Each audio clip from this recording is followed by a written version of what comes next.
Welcome to Bible Reader Companion. We are wrapping up this week our studies in 2 Timothy chapters 3 and 4. And we're going to look today at what is probably one of Paul's most famous passages. Well known because it was one of the last things that he wrote. And it's such a powerful motivation, not only about where he believed he stood, but about where every one of us can stand. And of course, I'm talking about 2 Timothy chapter 4, beginning in verse 6. Read with me, please. 2 Timothy 4, beginning in verse 6. For I am already being poured out as a drink offering, and the time of my departure is at hand.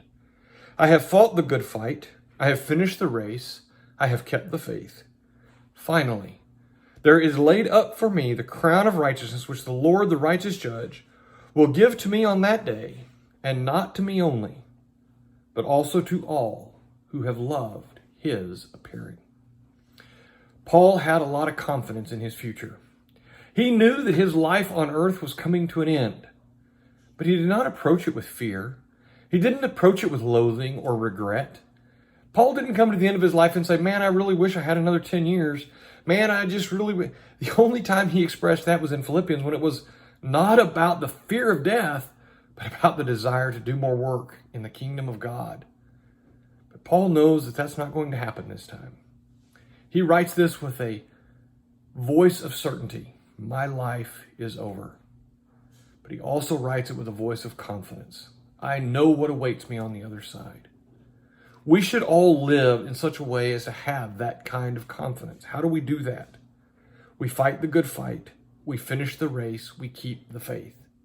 We talked yesterday about the fact that there are those who want to have their ears tickled. We talked the day before about how there are people who want to learn a lot but never really get the power of the gospel.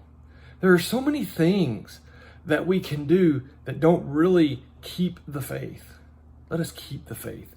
Let us change our hearts. Let us be the character of people that when our lives are at an end, we face death not with fear but with boldness, where we say we are ready for the next stage because we know what's on the other side. Thank you for looking at these passages with us, and we hope you'll join us again next week.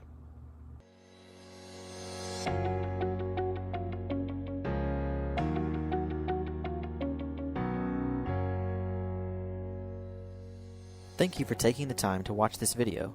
Subscribe to our YouTube channel and follow us on Facebook for more content like this.